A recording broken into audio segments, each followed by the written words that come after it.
Hi, hello, welcome back. Today I've got a new video for you. So recently, about maybe a week ago, um a show came out. Well, season 2 of one of my favorite shows came out. It's called The Umbrella Academy. Don't know if you heard of it. If you haven't watched it, please do. It is so good.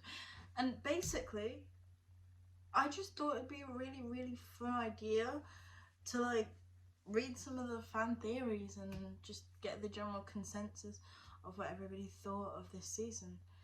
And then after, towards the end maybe, if we still have time, I'll essentially just rehash what I personally thought of it and what I hope happens next season, because it really is just one of those shows that have so many theories that can be made about it.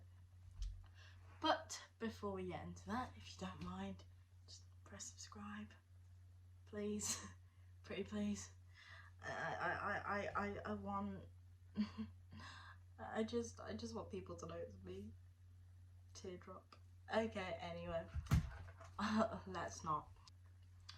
First one. This isn't really a theory, but more so like just a what would you call it? Imagine, I guess. It says, does My Chemical Romance exist in the Umbrella Academy universe? I mean, on the back of Vanya's book, there's a review from Gerard, so it's possible. Now, for those of you who don't know, the original Umbrella Academy comic books were made by Gerard Way, who is the lead singer of My Chemical Romance. A very emo band. I used to love My Chem back in the day, I'm telling you. Essentially, when I read this, I literally the first thing I thought was, if they do, 100% Diego and Klaus went for an emo phase together. Like, it's standard, because Ben's too soft to go for an emo phase, and Luther's too obnoxious to go for an emo phase, and Alison's too spoiled to go for an emo phase, and Vanya, you know what, we can throw her in the mix as well. She can go for an emo phase. So, like, it makes sense, like, doesn't it? Especially for Klaus. Love it. Okay, the next one, right? It's to do, okay, so from here on out, just gonna say this, probably should have said this in the beginning. Spoiler alert! Spoiler alert! Spoiler alert!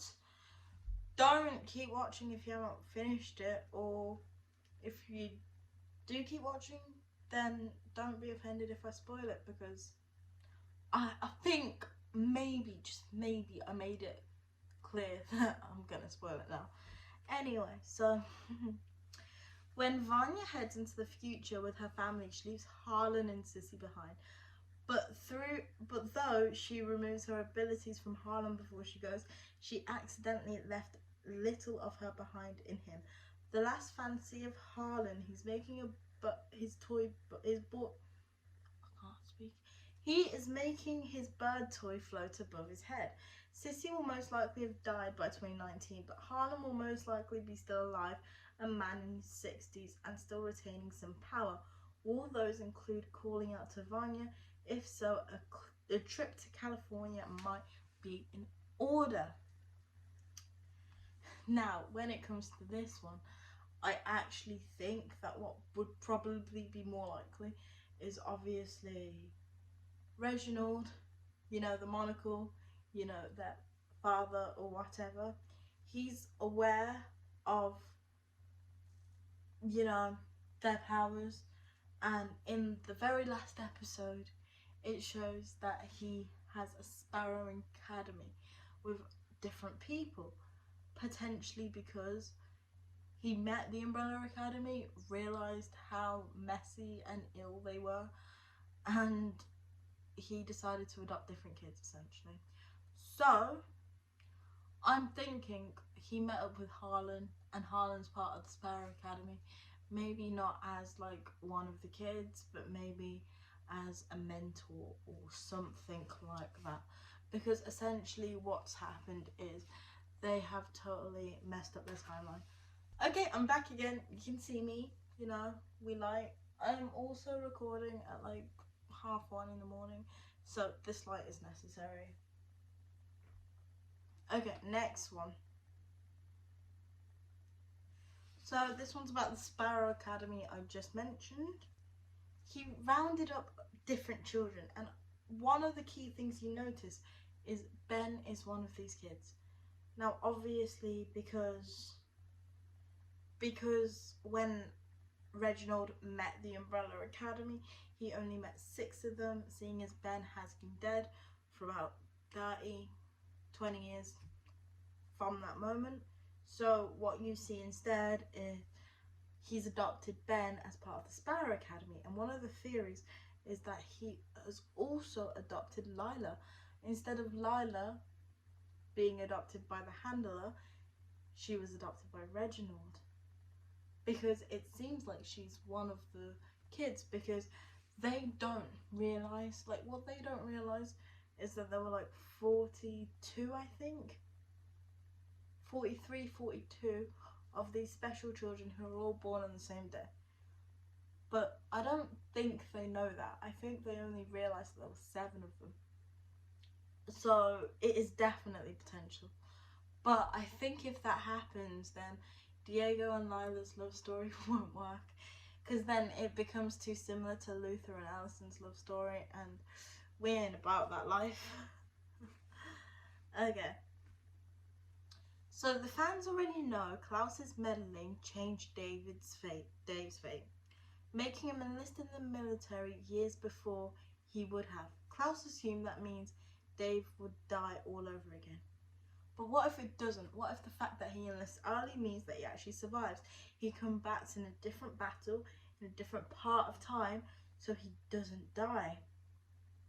What if they do end up together? Now personally, this is one of my favourite things.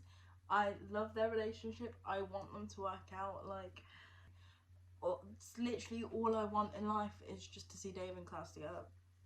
I have no more to say about that. I hope he's still alive. I hope there's a chance. I just want to see them together.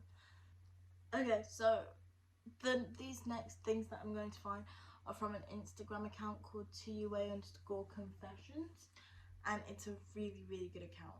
Alright? Go follow them. I'll leave a link in the description because I love all of their posts. So this one says, I feel like next season Luther's gonna pull a Steve Harrington and become a fan favourite. I hate him right now, but I could see the creators and directors giving him a nice character arc. Now, Steve Harrington is from Stranger Things, another Netflix original show. And I like this because honestly, I hated like Luther's character because there's just not much to it. Essentially, to me, his character is like, oh, I'm in love with my sister and my dad sent me to the moon. That's all I see his character in season 1. But in season 2, I don't know. I don't exactly know what it was, but I did see something more, and I can see the fact that in season 3 they can really work towards doing more with his character, giving him more of an arc, because what you notice is with the other characters, they all have something that makes them unique. So I really do hope that there is more potential for him, because that would be amazing. And Tom Hopper is like so cute. I hate how Netflix and the Umbrella Academy account are romanticizing cults when groups of brainwashed people who get hurt and harm others and overall something that shouldn't be romanticized. I hope they take Klaus's cult a serious subject and not a cute little thing that people should be interested in joining. Now, I actually do have something to say about this. I think that when you put a seriousness on something that's not supposed to be serious, it takes the fun out of it. The Umbrella Academy is not a serious show. I would never call it a serious show. It's very complicated. It's very action filmed, but it is still a comedy, right? It's still very, very funny. So the whole thing with that, the whole story arc with that is, oh, Klaus just started quoting song lyrics of songs that hadn't been made yet. and people loved it, so they started following him. They took those songs as gospel, they used them as like words of wisdom and ways to live their life, you know? Like, who else would you expect to accidentally start a cult except for Klaus? Like, it's supposed to be funny. Well, oh, it's just Klaus being Klaus, isn't it? But when you put such a seriousness on it, and when you phrase it like that, it just doesn't seem as fun anymore. You know, it's not as funny, and it almost makes me enjoy it less, because I thought the whole thing about Klaus starting a cult was amazing. Because I mean, realistically, if you had his powers and you went to the past and you had your brother picking you up and making everyone think that you can fly, of course you're going to be called a god. That's what happens. And as soon as you're labelled as a god, people will start following you. Luther doesn't deserve any hate and is actually a good carrier, period. That's a weird sentence. I'm keeping that in. No, he's not. Okay. He doesn't deserve hate, but he's not a good character. And moving on to the next one. I actually hoped Ben would be dead in season 2 because I like the dynamic between him and Klaus, and I feel like if he was alive, he would talk to others and distance himself from Klaus. I 100% agree with this one. I love Klaus and Ben's relationship. Klaus is by far like the most relatable character, I'd say, to me. And then Ben is sort of like the conscience, you know? And Ben is my favourite character, if you're wondering. So the relationship that Klaus and Ben have is literally perfect. Like in the first episode, when you first see Ben, it had me cracking up so much. I love it. Yeah, if you'd like this video, give it a thumbs up, because it was kind of low effort but also really funny, I think. Well, I know, because I'm funny.